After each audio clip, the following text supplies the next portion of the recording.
Déménagez en toute sérénité avec AGS, spécialiste du déménagement en Outre-mer. Numéro 1 dans les dom-toms, AGS offre des services de qualité. AGS expédie tous vos colis, conteneurs personnalisés ou partagés à des prix compétitifs et prend en charge le transport de votre véhicule depuis sa propre plateforme jusqu'à sa destination. AGS s'occupe de toute la documentation douanière. AGS, le meilleur conseil et le meilleur prix. Demandez votre devis gratuit sur notre site ags-déménagement.com. ags-déménagement.com.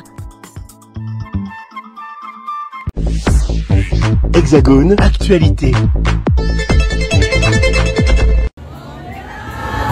Même si Macron ne veut pas, pour l'honneur des travailleurs et pour un monde meilleur, même si Macron ne veut pas, on est là. Même si Macron ne veut pas, pour l'honneur de la santé et de l'action sociale, même si Macron ne veut pas, eh oui, on est là. Nous, l'assistance publique des hôpitaux de Paris, nous sommes en grève depuis le 1er septembre. Les 39 hôpitaux de la paix sont en grève, avec des piquets de grève. Et nous lançons maintenant la caisse de grève, parce qu'il est hors de question de s'arrêter au 18. Pourquoi? Parce qu'en fait, le budget, normalement, M. Macron, il se décide à l'Assemblée nationale. Et normalement, il y a 2 mois de travaux, Assemblée nationale, Sénat, etc. Et donc, nous serons mobilisés pendant 2 mois, parce que la loi de finances de la sécurité sociale ne peut pas présager 5 milliards d'euros d'économie dans la santé. C'est plus possible. On a absolument besoin d'avoir des investissements massifs pour l'hôpital, pour l'école, pour l'action sociale, mais certainement pas pour les obus. Alors est-ce que vous êtes d'accord avec ça? Que notre argent et nos salaires ne soient pas distribués pour la guerre ou le génocide, mais soient bien distribués pour nos services publics? On est là. Même si Macron ne veut pas, pour l'honneur de la santé et de l'action sociale, même si Macron ne veut pas. Mais on revendique déjà le manque de personnel qu'il y a dans les hôpitaux, le manque de matériel, du personnel, d'augmentation. On demande aussi l'augmentation et tout qui suit, quoi. Ça fait quand même quelques années que vous réclamez, vous avez toutes ces revendications, elles n'ont jamais été abouties. Rien n'a été abouti. Même après le Covid, nous ont donné le Ségur, et là ils vont enlever le Ségur et tout, soi-disant que pour gagner 15 milliards de dollars. Or cet argent-là, ils peuvent bien le prendre à l'argent qui dépend pour la guerre. Donc là, ils ont de l'argent pour aller faire la guerre, pour acheter les armes et tout, mais ils n'ont pas d'argent pour s'occuper des soignants. Et sauf que quand il y a à la guerre, quand les gens sont malades, ils vont être soignés. Quand ils sont blessés, c'est à l'hôpital qui les soigne. Donc en priorité, il doit donner déjà à l'hôpital que d'envoyer l'argent pour la guerre. Merci à vous. Merci. Voilà des personnes qui sont encore là. Monsieur, peut-être, alors vous êtes là pourquoi exactement? Nous sommes là pour défendre le système de la fonction publique hospitalière, avec bien entendu les salaires, les conditions de travail qui ne sont pas adaptées. Il y a une volonté de supprimer les postes, de ne pas remplacer. Et je pense qu'à un moment donné, la santé, il n'y a pas de prix. Donc il faut que Monsieur le Président de la République et tous ses collaborateurs puissent comprendre qu'à un moment donné, il faut mettre les moyens pour pouvoir soigner. Parce qu'aujourd'hui, ce sont nos anciens qui sont dans les lits. Je parle de l'hôpital Charles-Foy en gros. Mais demain, ça va être eux. Donc je pense qu'il faut préparer une santé à la hauteur de ce qu'on a. Et aujourd'hui, ce n'est pas du tout ça. Et on se rend compte que ceux qui se mettent plein les fouilles, ce sont encore ceux qui ont de l'argent. Et je pense qu'ils devraient penser à investir un petit peu dans la santé, parce que c'est important. C'est ça, on défend ça aujourd'hui et fortement. Voilà. Voilà, des personnes qui s'apprêtent à manifester cet après-midi. Alors pourquoi cette envie de manifester aujourd'hui, monsieur? C'est pour, sincèrement, c'est pour dégager Macron. On veut vraiment le dégager, il ne sert plus à rien, franchement. Il faut qu'il change toute son équipe, là. Ça ne va pas du tout. Pourtant, c'est une manifestation sociale, là. On parle de politique, là. Oui, politique, mais attends, on a viré Bayrou, maintenant il reste Macron, mais on en a marre de tout ce qui se passe. Il y a trop de choses à payer, on en a marre. Il y a beaucoup de gens qui ne s'en sortent plus. Vous me disiez que ce n'est pas la première fois qu'on manifestait, vous avez participé aux manifestations des Gilets jaunes. J'ai fait les Gilets jaunes, autant du carburant qui était très très cher. On manifestait pour ça, à l'époque. Et tous les samedis, on faisait les Gilets jaunes, tous les samedis. Et maintenant, ça fait déjà 8 ans que ça date déjà. Vous pensez que depuis les Gilets jaunes, rien n'a changé, rien n'a bougé? Non, non, rien n'a bougé, rien. On a manifesté, on s'est battu pour rien du tout. Avec nous, des jeunes qui vont participer à cette manifestation ici, d'où le départ sera donné dans quelques minutes. Alors, pourquoi cette motivation de manifester aujourd'hui, mademoiselle? Moi, je participe pour la liberté et pour le génocide palestinien, parce que c'est important. Et aussi pour les profs, pour l'éducation nationale, parce qu'il faut des profs, parce que c'est l'avenir de la jeunesse, en fait. Et qu'attendez-vous concrètement après cette journée? Que d'autres journées puissent se développer dans l'Hexagone? Oui, moi j'aimerais bien d'autres journées parce que c'est pas fini, on a encore des choses à dire et voilà. Nous sommes avec des personnes qui s'apprêtent à manifester dans quelques minutes le départ ici, place de la Bastille. Alors, monsieur, qu'attendez-vous de cette journée de mobilisation concrètement? J'attends que beaucoup de gens se mobilisent. Je pense qu'il y a un appel de toutes les fédérations, que ce soit la FO, CGT et toutes les organisations syndicales. J'espère que dans toute la France, on sera mobilisés, même, comme vous m'avez dit, vous étiez dans les dom-toms, donc j'espère que cette mobilisation... Ça a bien bougé à la réunion de ce matin. C'est parfait, ouais, on connaît une petite pensée aussi à un camarade qui ne peut pas venir aujourd'hui, mais qui aurait été heureux de manifester avec nous. Alors, on attend que le gouvernement nous écoute et enfin amène des solutions à tous les problèmes de la France. Selon vous, c'est un conflit à la fois politique et social? Oui, c'est plutôt social. On voit bien que les gens ont du mal à finir le mois. On paye beaucoup trop de choses par rapport au niveau des salaires. Donc aussi, plus si on commence à nous enlever tous les acquis de nos grands-parents, on ne va jamais s'en sortir. Au-delà de ce qu'explique mon camarade, mon collègue, moi je pense beaucoup dans ces mouvements sociaux à l'ensemble des Français et des Français. Pourquoi? Parce qu'aujourd'hui il y a des retraités aussi. Voilà. Pensons à tout ça, chaque fois qu'on change des règles, etc., ils peuvent être tributaires de cette déréglementation, que ce soit la sécurité sociale. On parle aussi, il y a des travailleurs handicapés dans les sociétés, etc. À force de diminuer, de mettre des mesures, on va mettre à mal un système de protection sociale.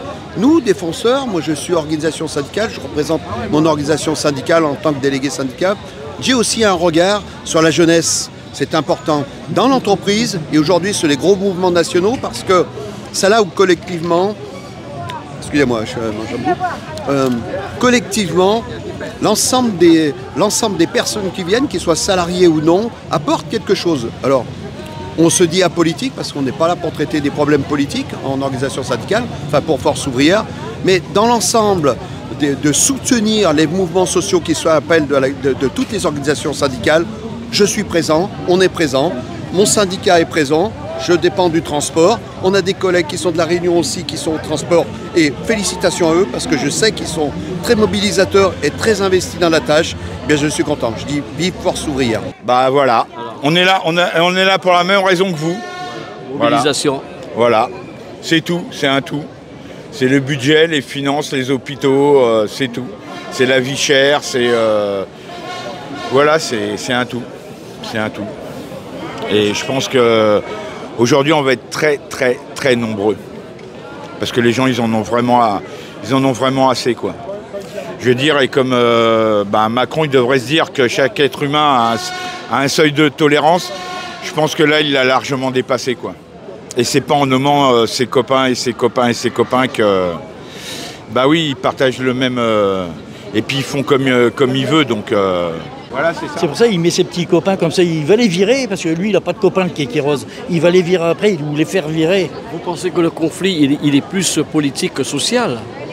Les deux en même temps, Mais les deux. De toute façon, il faut changer carrément de politique. Surtout, hein, que tout le monde dégage. On veut du sang neuf, des gens qui réfléchissent, qui a le moindre sou, on veut savoir où est-ce qu'ils vont. Voilà. Il y a du pognon pour faire la guerre, il n'y a pas de pognon pour bouffer. Ils voulaient nous arnaquer, nous prendre 7 jours de carence. Et les 3 autres semaines, on fait quoi pour bouffer? Hein? Non, c'est des escrocs, de la mafia. C'est pas la grève et pas l'action. C'est pas à l'Élysée, c'est pas à Matignon, c'est pas dans les salons qu'on obtiendra satisfaction. C'est pas la grève et pas l'action. C'est pas à l'Élysée, c'est pas à Matignon, qui leur répit. Dans les salons qu'on obtiendra satisfaction. C'est par la grève et par l'action. Nous sommes toujours ici à Bastille pour cette grande manifestation. Les Antillais aussi qui participent aujourd'hui à cette journée. Il y a un Martiniquais qui est avec nous. Pourquoi vous êtes là? Nous là, on suivre le mouvement. Le mouvement, c'est un bail pour tout le monde qui met dedans aussi, quoi, pour la vie avancée, pour nous, les injustices, combattre les injustices, combattre la vie chère, combattre toutes ces bails-là. Je pense que c'est l'île-là que nous tous là doit mener en la terre mondiale. Parce qu'il y a des problèmes ici, mais il y a des problèmes aussi aux Antilles, vie chère, problèmes d'eau, etc. Oui, toutes ces bails-là, nous conscients de ça, le chlordécone, la vie chère. Ni Rodrigue Petito qui a fait un travail formidable, on a trouvé un travail là belle, un travail qui est irresponsable, quoi, il a pris une responsabilité et qui a fait peuple prendre conscience de toutes ces bagailles-là aussi. Quoi. Nous là, comme moi, là, et puis, tout le monde là, et puis. Vous êtes à la retraite peut-être? Ah ouais, mais c'est un vieux corps, nous sommes 69 ans, les têtes là, à présent là. Là, tenue de rail aussi retraitant. Comment réagir? Mais c'est combattre là qui est important, c'est toujours nous les plus faibles qui tirent à sous. Alors, il faut nous arrêter, il faut le gouvernement arrêter les bagailles là. M. Macron, je pense qu'il fait chimie, il faut prendre l'autre place là pour nous avancer Tibouin, parce que le pays a pas. C'est pas ça, c'est pas le top à l'heure d'aujourd'hui. Il faut nous mettre nous au combat pour ça changer Tibouin. Vous manifestez pourquoi pour cet après-midi? Oui, on va manifester parce qu'on cherche notre droit, on va s'asseoir notre droit s'asseoir et respecter. Alors, mais quelles sont les revendications réelles? Bon, ça, on verra. Il y a beaucoup de choses à faire. Il y a beaucoup de revendications. Il y a beaucoup de revendications. Oh, vous espérez obtenir quelque chose au jour? D'accord, j'espère qu'on va obtenir quelque chose. Eh bien, nous sommes avec des Antillais, le personnel hospitalier. Martinique, Guadeloupe, voilà. Alors, vous manifestez. Eh bien, tout l'outre-mer est représenté. Alors, vous manifestez, comment revendiquez-vous aujourd'hui? Des moyens pour l'hôpital public, des personnels soignants, que les hôpitaux de Mayotte, de Martinique et de Guadeloupe puissent avoir les moyens aussi, et qu'ils aient des augmentations de salaire pour résister à la vie chère. Voilà, c'est pareil, elle a tout dit. Et nous, c'est pour les EHPAD. Les maisons de retraite. On s'est dit à les EHPAD. Voilà, on s'est dit à les EHPAD de Martinique.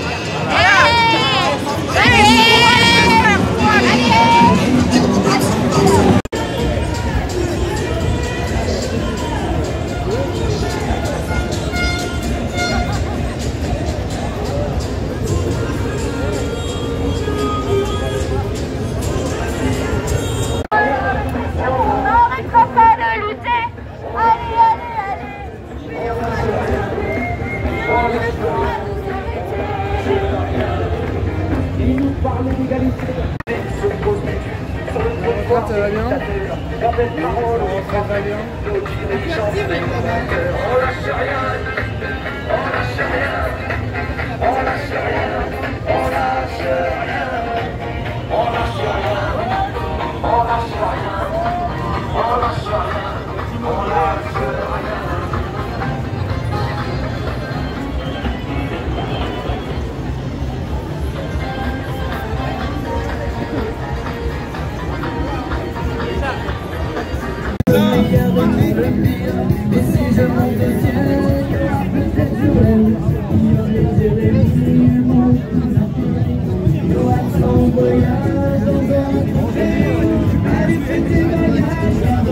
des amis, on veut du cœur des misères, à faire de la terre, on veut un air des sabres, c'est moi les yeux de nos grand-mères. Nous sommes au cœur de cette manifestation qui vient tout juste de démarrer ici, place de la Bastille. Alors, monsieur le député, d'abord une première réaction par rapport à ce grand rassemblement. Il y a beaucoup de monde. Hein. Oui, il y a l'air d'y avoir du monde. Moi, j'étais dans la manifestation ce matin à Abbeville, dans la Somme, chez moi. Et à la fois, il y avait un peu de monde quand même. Et en même temps, ce qui ressortait, c'est plus à nous de payer. Donc, être passé en Guadeloupe et en Martinique, je pense que ça fait écho. Les efforts, on les a faits. Maintenant, c'est plus à nous de payer. Donc, c'est parfois au ministre de payer, c'est au président de la République de payer, c'est aux milliardaires de payer. Mais enfin, voilà, la question, c'est aujourd'hui d'accord pour des efforts, mais qui doit faire les efforts? Nous, ça fait des années qu'on les fait. C'est un ouvrier qui travaille chez Valeo qui me disait, écoutez, moi maintenant, un ouvrier, ça peut plus se payer une voiture neuve, même pas une Dacia. Donc voilà, ça dit quelque chose sur l'évolution, les gens qui parlent de leurs vacances, qui prennent plus. Et donc voilà, c'est bon, on a déjà assez serré notre ceinture, nous, autour des autres. Et les autres, c'est évidemment les grandes fortunes de notre pays, les plus riches, qui doivent montrer l'exemple. On ne dit pas que ça résoudra tout, mais c'est un exemple à montrer qu'ils sont prêts à prendre leur part pour la cohésion nationale. Vous avez une idée pour concernant la suite de ce mouvement? Non, vous savez, les organisations syndicales sont là. Ce sont elles qui ont appelé à un mouvement unitaire aujourd'hui. Donc c'est elles qui ont la main, qui feront le choix de quand est-ce qu'elles poursuivent ce mouvement, le reprennent ou pas. Voilà, il y a le rôle des politiques qui est de venir traduire ça en loi, en proposition pour le pays, pas seulement pour ceux qui manifestent, mais pour la totalité du pays. Et puis il y a le rôle des organisations syndicales qui est d'organiser des mouvements comme celui-ci. Alors, vous savez qu'aux Antilles, on suit particulièrement ce mouvement puisqu'il y a énormément de problèmes de vie chère, chlordécone, le problème de l'eau également en Guadeloupe. Oui, ben ça, je les ai suivis pour être passé là-bas. Et de toute façon, la Guadeloupe et la Martinique ont pu ouvrir la voie à des mouvements comme celui-ci. Contre la profitation, c'était le mot d'ordre, il me semble, en 2009 en Guadeloupe. Et puis le mouvement de l'an dernier sur le pouvoir d'achat en Martinique. Donc oui, au fond, ça trouve un écho.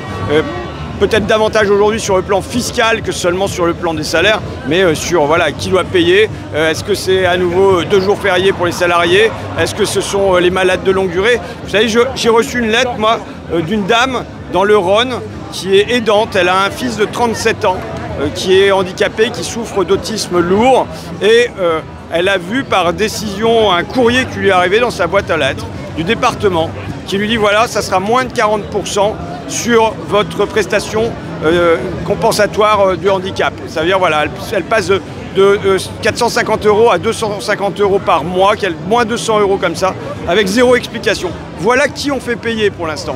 Voilà qui on fait payer les dettes de Macron, parce que c'est Macron qui a produit ces dettes-là. On les fait payer à Martine, on les fait payer à des malades de longue durée, on les fait payer potentiellement aux salariés. Ça ne sera pas sur les 2 jours fériés, mais ça sera autre chose. Ben, il faut que ça change maintenant. Et c'est le tour des autres, c'est le tour des gros de payer.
Outremernews.fr, le site de l'actualité Outre-mer, 24 heures sur 24 et 7 jours sur 7.